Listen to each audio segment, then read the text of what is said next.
On this channel, Mongoose has been the budget full suspension brand for the past few years. But what happens when Mongoose takes a frame that I'm very familiar with and pre-upgrades it, building it to what I would consider a stage 1 or a stage 2 build?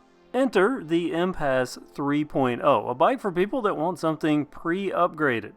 I'm going to get right to this, and I think along the way you'll see some familiar KevCentral stuff. Let's start at the bars, which are mountain bike wide. Labeled Mongoose oversized, that means beefy enough for trails. Check the description or maybe a screen prompt for actual measurements. Grips are lock-ons. The brakes, I said pre-upgraded, meaning this gets hydraulic brakes. And look at this, right off of my list of performance parts, Advent by Microshift. I knew as soon as I opened the box and saw the trigger levers and that bearings inside markings that this was an Advent. A good choice. There is only one shifter up top. On the other side of the bars, you might have glanced at the thumb trigger there. That's not for gearing, that's the remote for the bike's included dropper post. Yep, out of the box, not only dropper ready, it is dropper post equipped. From the factory, this bike comes with an Exaform dropper post. The stem is, I measure at around 65 millimeters, but it could be down to 60, could be up to 70, whatever. It's just about right for my personal fitment taste with these bars. The Impasse 3.0 has a fully tapered head tube, meaning it can accept a tapered fork. The included fork is not tapered, but it is upgraded, or at least pre-upgraded. It's not the fork we usually see on Mongoose full suspension bikes. This one has a preload adjuster, a manual lockout, and 100 millimeters of travel. The brand RST, the model Blaze. I've used RST forks before with great success. This one, while not an air fork, it is the quality I expect from RST. And no bolt-on wheels here up front, the dropouts. This is for a standard quick release. Here you can see the quick release skewer. Wheel set, element branding for the double wall alloy wheels. This has Schrader valves for those that keep score. Encircling those rims, Ranger 29 by 2.3 tires from WTB. Low rolling resistance and trail capable. Pedaling is done via the 1x9 drivetrain. The 1x part is a single 32 narrow wide chainring. The pedals, plastic, fantastic. Crank arms, 170 millimeter alloy. Bottom bracket type, square taper. Right in line with what we usually see these days, it's good times for affordable cycling. Moving to the back half of the drivetrain, noticeable upgrades from what we usually see. Matching that Advent shifter, a Microshift Advent derailleur. With a clutch, a truly useful Advent.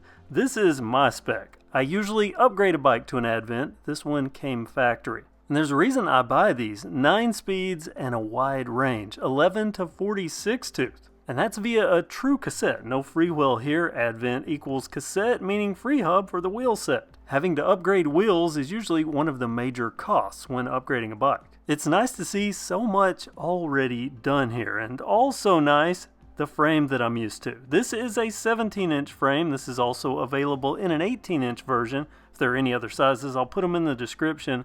The important thing, it's sized options on a frame I know very well. But this one looks different. It looks upscale, and that's because of the glossy paint job. It really accents the nice welds and the attractive angles. The orange-black coloring is great. A KevCentral sticker would look perfect on this. This full suspension frame also has you covered if you're looking for bottle cage mounts. Let's get to the actual suspension parts. As I mentioned, the paint makes this look very much upscale because it's gorgeous. But when it comes to the actual suspension system, it looks beefy, and it is beefy. This is exactly what's been in the recent Mongoose full suspension bikes, meaning actual bearings. Robust and proven. And then we get to the shock, the only area of the bike that looks, well, budget. These coilover spring shocks can be hit or miss and often pogo-like. I've adjusted this one to its max tension, theoretically 850 pounds per inch, so we'll see how it does on the trail. The shock aside, everything else on the rear suspension looks to be what I've come to expect from a Mongoose bike built for trails. All the cable routing internal, including for the dropper cable. I mentioned hydraulic brakes. A closer look, these are Tektro hydraulics. Front rotor 180 millimeter, 160 for the rear. Also, the rear wheel is a quick release like the front, making the back wheel equally easy to remove for trail tire repairs. This is a different saddle than I usually see. Mongoose branded with a racy looking profile. It's perched on that dropper seat post. If you aren't familiar with what a dropper post does, using the bar remote, this. The bike also comes with a side stand that I forgot to tighten down before I went trail riding, and it fell off. So if you see it later and it doesn't have this, that's why. In a nutshell, a proven suspension system. Many of the parts I usually add to my bikes, pre-added by Mongoose in this case, wrapped in a stunning finish. And by the way, those graphics are all stickers and can be removed. The 17-inch frame fits me perfect. Let's see if it rides as well as I expect it to. First, I hit the warm-up loop to test out the fork. A nice smooth ride as I was expecting with RST. The gearing, nothing here is a surprise to me either, since I have a Mongoose full suspension bike roughly with this same drivetrain, meaning I can easily make seated hill climbs on those annoying hills. A big deal to me, and that's what the Advent does so well. For a 9-speed, it has a really wide range. The Advent also has a smooth yet crisply responsive shift and a reliable shift, the same way every time without fail. That's why the Advent is my favorite affordable drivetrain, and the clutch. Over bumps, not a peep of complaint or issue. And I've never had one break, no matter what I ride, where I ride, or how I ride, and I've crashed with an Advent group set on the Advent group set. They just keep going. So components, fitment, and ride fun level, outstanding. And this is out of the box enjoyment. I've done nothing to this bike. In my opinion, and for my average rider abilities, this is completely capable on the trails, these trails that I regularly ride. The RST fork does its job up front. The rear suspension, now I have this at max adjustment, and you know, I could use this as is until it could get something better, but it's usably smooth with minimal pogo. Mongoose socks not included. The WTB Ranger tires, 29 by 2.30, a good size and a good tread for riding out here at Wildwood. Let's go back to that RST fork for a second, because I do use all of the 100 millimeters of travel on these trails with only a small hopper tooth, stressing. That said, I don't hear any bottom out clunks or feel any jolts, meaning this will work as a starter fork. I think I can summarize all this without going back over all the components one by one by just saying that all of the quote pre-upgraded parts, and that's my quote, not Mongoose statement, they do their job and perform exactly as I know they should because I use many of these parts. And most of these are a first on a Mongoose bike from the factory as far as I'm aware. And again, many of these parts, look, I feel like maybe I should be getting a testing fee since I put most of these on my personal modified Mongoose full suspension bike over a year ago. So I'll settle for happy guinea pig.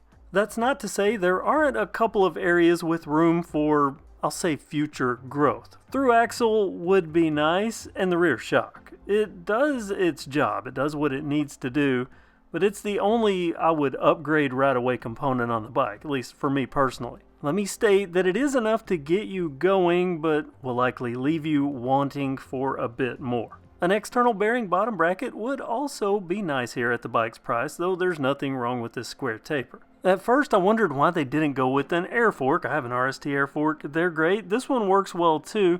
Then I remembered a lot of people don't have the air pump needed to pump up an air fork. Not to mention coil forks are practically maintenance free. If there's one main takeaway I personally take from this bike, it's that for years I've said these Mongoose bikes are capable of upgrade. I've been upgrading them and they've been working well, especially these full suspension frames just like this one. And now I see Mongoose has enough faith to pre-upgrade one. That says a lot. Trail ready out of the box, and as I would call it, pre-upgraded within a price point.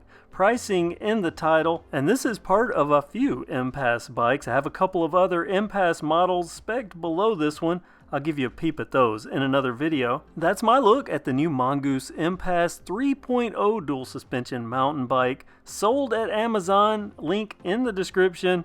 Using the links on this channel, a great way to support the channel without costing you anything extra. That's my thoughts. Let me hear what you think. Light up the comments. I know you have something to say. I try to read each and every one and respond to most. So comment, thumbs up this video, make sure you're subscribed and you have that notification bell active, and thank you for watching KevCentral. Have a great day.